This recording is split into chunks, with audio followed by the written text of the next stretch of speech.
أعوذ بالله من الشيطان الرجيم بسم الله الرحمن الرحيم الحمد لله وكفى ثم الصلاة والسلام على عباده الذين اصطفى وبعد السلام عليكم ورحمة الله وبركاته hara inchallah musidɓe julɓe tedduɓe ɓawen salminde o waktu alan sara ka juulirde meɗen o masjidu ibadurrahman bi laken Bruxelles hara yiɗen andintina ɗo toɓɓere wotere e toɓɓe ko tawata ko muhimmu jiddan ka nder dina meɗen ko on wunden toɓɓere koko wiyete bone shirku kala mo nanɗano inna yo allah dandu en bone shirku yo allah dandu en bone shirku ko yo allah dandu en bone shirku yonno ko ɗum wiyete shirku ko fi hon ɗum ko tawata ko shirku on ɓuri mawde bakkatuji ɗin fop ko fi hon ɗum tawata nelaɗo sallallahu alayhi wa sallam hiɓe molotono allah yo allah danduɓe ɓe shirkangol mo hara hiɓe andi yo allah danduɓe kadi ɓe shirkangol mo hara ɓe anda e jaboto ɗum ɗon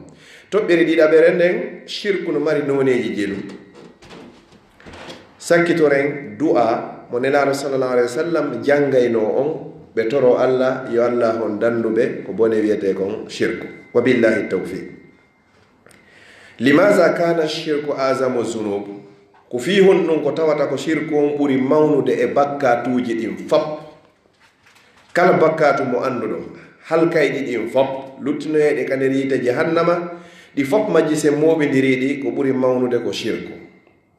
jonnon kon woni définition taw shirku ma huwa shirk ko wiyete shirku huwa ibadatu gayrillah ko rewugol ko hina allah kala ko rewɗa hara hina allah hara ya shirkanimo shirku noon hino jogii noneji tati li shirki halasatu anwa shirkun akbarun e shirkun askarun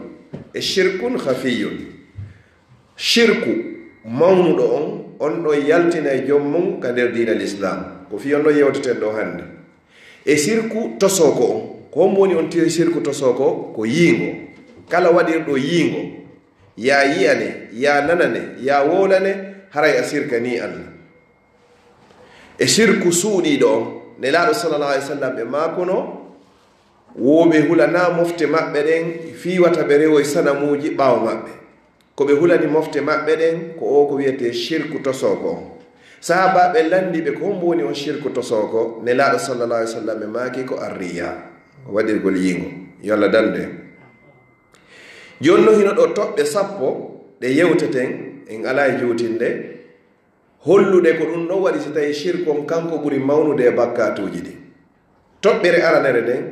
wo shirku wo ko tashbihul khaliqi bil mahluk shirku ko nandintingol taguɗo on e ko tagagon allah jaɓata ɗum ko allah tun tagi kanko tun wurni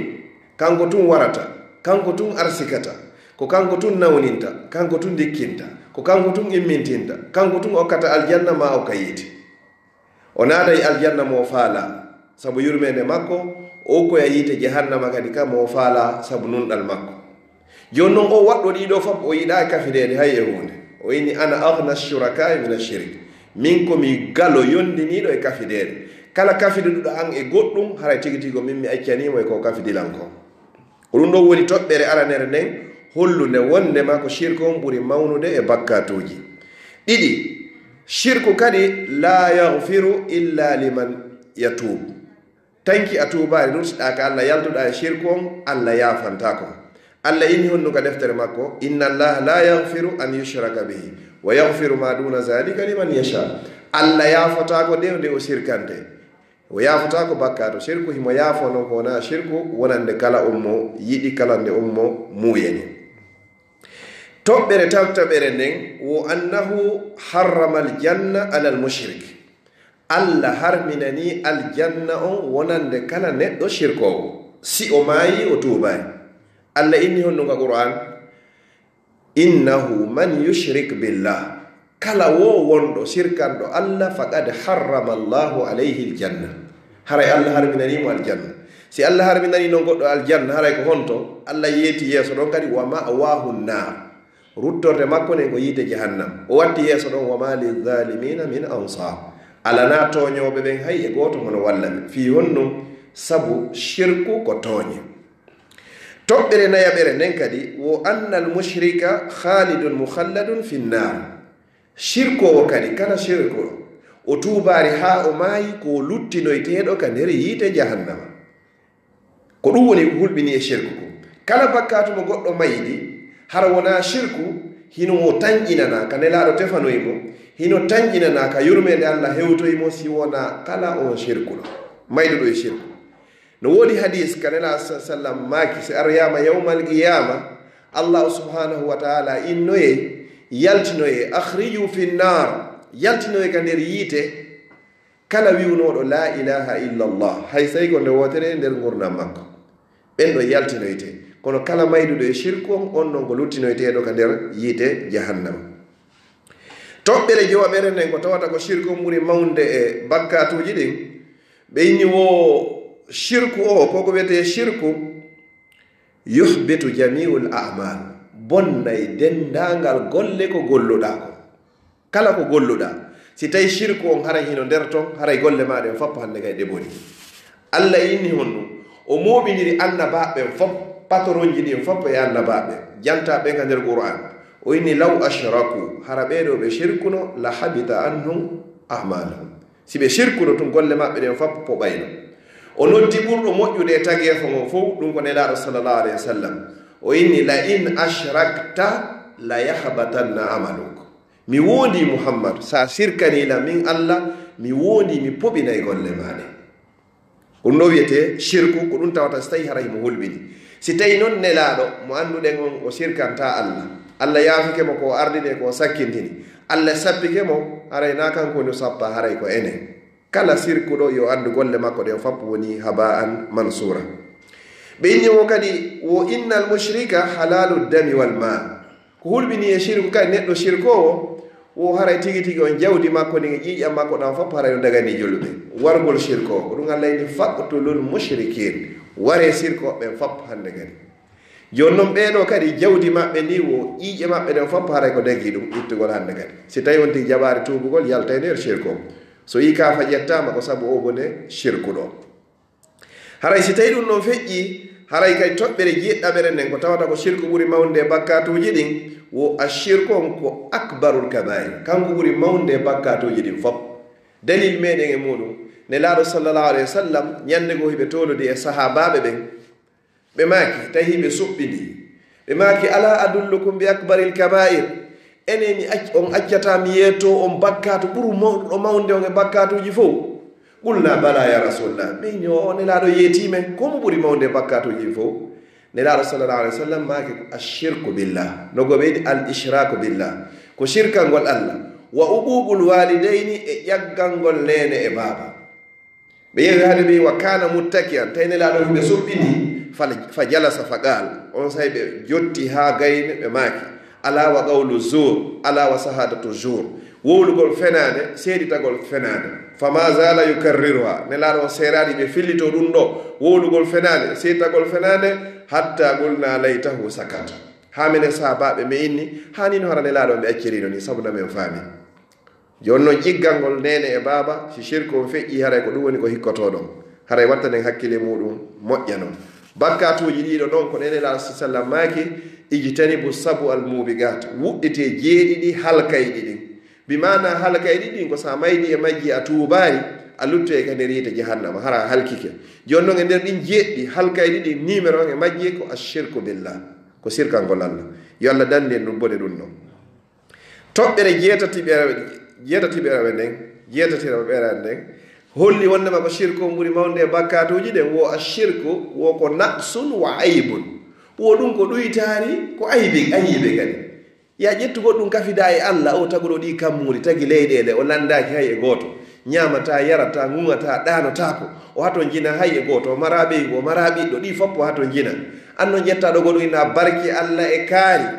ɗum ɗo hara tigi tigon ko yawre Allah ni ko ɗuytugol valeur Allah subhanahu wa taala. jeenayi on ɓeyni wo ashirku azamu zunub. cheikh lukman nde wasino ɓiɗɗo makko on o inno yaabu nayi ko yo ɓiɗɗo am la tushrik billah, mi torikema mi jeejima wata shirkan Allah. a innayi ɓiɗɗo on inni fi on ɗum baaba, oɗa jaabi wo inna shirka la zulmun azim, mi wondi sirku ko tooñe mawnude. so yini joni sonnaɓe ɓe yiɗa ko wiyete sina ko ɓayno tawa to ko wiyete kon shirko kafede ɓe yiɗa kafidede e modiɓe maɓɓe ɓen ko ɗum so tawi ɓe son kafiɗu ɓe poro paranno awa Allah noon kanko himo gaynani hoore makko o yiɗa ya kafidumo hay e hunde sati kafidimo e goɗɗum haray kanko accidimo e ko kafiɗaɗo si ɗum no feƴƴi toɓɓere sappaɓere nden e sakkitire nden wo ashirku mukhrijun anil milla shirku kadi ko yaltinayi ɗum goɗɗo e nder dina l'islam si goɗɗo shirki tun yo andu haray o yaltika l'islam taw haray wontiri ɓaawo si ay tuubi noon a rutti Allah on yurmama ma ko adi mayde nden ɗeɗɗudema haray a heɓi sens molnal si ɗum ɗon noon waɗani ha a maydi e muɗum haray on to lottu e kanari te jahannam ne laaɗo sallallahu alayhi wa sallam fewno bappa maɓɓe fatoto Abu Talib ko arno wino bappa qul la ilaha illallah mi toriki ma wi la ilaha illallah hay so tawi konde wotere fiyom tefano e yawmal qiyama kono ya wolaɗo konngol ngol ko ɗum tawata so tawi nelaɗo sallallahu alayhi wa sallam wawata intervenoyde yawmal qiyama so yii kadi probléme ji haray ko ɗumanni kon ko waɗi kon fof fika l'islam haray ko fino ngol konngol kalimatu la ilaha illallah ɗo wawata tabitirde ko ɗum addi probléme ji ɗin fo yo Allah dandu en fo meɗen bone shirku joni haray ɗe toɓɓe ɗo sappo ko ɗe ɗo waɗi tawata ko shirkum ɓuri mawde e bakkato joni noon o duwa mo wonɗe jangude ɗo ko ɗon e laaɗo sa sallam makuno mo ɓe yo jangu fiyo Allah on dandumo bone shirku wonde a shirkanayi mo hara anda wonde shirkanamo hara hiɗa andi joni no wiya honɗum allahumma inni a'udhu bika an ushrika bika shay'an wa ana a'lam wa astaghfiruka lima la a'lam allahumma inni a'udhu bika an ushrika bika shay'an wa ana a'lam wa astaghfiruka lima la a'lam Allah mi molika wonde ma shirkanayi ma hara miɗo andi miɗo molima kandi mi shirkanayi ma kadi hara mi anda kadi o duwa ɗo kala julɗo no hani janngoloɗo bimbi kiikiɗe jemma e ñalorma fofago e artirago fi honno a andi golle maɗen fof si sirku naati to hara ɗi fof ɗi puɓi a andi kadi sa maydi e sirku tefore nelaɗo sallah alih sallam hewtoytama kala mayɗo e bakkat ɗo inchallahu nelaɗo tefanoyemo ahlul kabairi illa al mushrik mi sakkitora honno nelaɗo sallllahu alayhi wa sallam ɓe maki hadis daɓɓo man mata yushrik billahi shay'an dakhala annar kala mayɗo hara mo sirkani Allah gokkum fanni o naata yiite jahannam wa man mata la yushrik billahi shay'an dakhala aljanna kala mayɗo kadi hara o sirkana Allah hayye hunde o naata e aljanna mi turki Allah subhanahu wa ta'ala en fof meɗen yo Allah hokku en aljanna turki Allah ka moɓiɗen ɗo yo Allah waɗu nokku rewirɗo Allah yo Allah newnan en golle ɗen timma ɗo hoore jam moƴƴere kala yiɓe nde yewtere kadi kala kaɓe yiroyde mi tori Allah subhanahu wa ta'ala on ɓe sakitinde yo Allah waɗa ɓe joddi mum aljanna hara inchallahu barkidorgol piiji ɗin en yewtare fi ɗum ɗon kono hara na ko dina kan jaɓi ko ɓuri mawde e shirkuji enen ɗi annduɗen nin ko yahugol ndaaro ka karama kojo yo ndaarane ɗum ko shirku lotagol nasi ɗum ko shirku fiɓugol bakawgol ɗum ko shirku yo karama kojo waɗane lekki arsike ɗum ko shirku yo waɗane lekki hijabu ɗum ko shirku yo windane lekki arsikeji sifa ɗum ko shirku ndaaranelan laawol ngol so tawi ñalande no moƴƴimande moƴƴa ɗum ko shirku ɗiɗo sifa ɗiɗo fop haray ko shirku ma yamgol naatiroytaka mo fuuta jemma ma ñalorma ma sa yalta ko a yaltiri jemma ɗum ɗo fop haray no naatori ka shirku ɗiɗo fop sa fiwi ɗiɗo haray ko tawhid ma o woni ko timmari taw sina ɗum sa huliki Allah subhanahu wa ta'ala a gomɗini ko Allah daali ko nga deftere makko lan yusibana illa ma qad kataballahu lana hay hunde wawa en hewtude sina konko Allahu windani nelaɗo sallallahu alayhi wa sallam ɓe maaki hadis ɓe inni wo ko ayyo paykum hari ɓe jannude Abdullah ibnu Abbas wo faamu hunde wotere si mofte ɗen fof moɓodiri fiyo ɓe nafe hunde ɓe wawatama nafude nden hunde sinade Allahu windannoma ñande heɓuɗa balɗe temdere e nogay ka nder reedu yumma ma si ɓe fof kadi ɓe moɓodiri fiyo ɓe lorre e hunde ɓe wawatama lorrude si wona nden hunde tawata Allah windino nden ɗon nde hewtete ñande heɓuɗaɗa balɗe temedere ka nder balɗe temedere e nogay ka nder reedu yumma ma haray rufiyatil aqlam wa jaffati suuf haray ɗiɗi kuuɗe ɗiɗi ɓantama afwan haray karami ɗin ɓantama ɗiɗi kuuɗe ɗin kadi yorino mi toriki Allah subhanahu wa ta'ala yo Allah dandu en bone kum bakkatum ɓurkum mawde ɗo toriki Allah yo Allah o yaafo en sumaye ko hoora ko yo Allah jaɓan en jeegoji luttuɗen kadi yo Allah newnan en hoorede hara inchallahu kala ko hawrodiri ga e sawaba fa min Allah kala wopere ko woni ga haray ko wonɗo e wulde on ko bani adama ñamay ɗo yara ɗano yedda Allah haray kankoni ko falji mi toriki Allah subhanahu wa ta'ala ƴette ko hawrodiri e sawaba komo gollitiron ko woppi kom inchallahu watton ɗum noon ka pubel wassalamu aleykum wa rahmatullahi wa barakatuh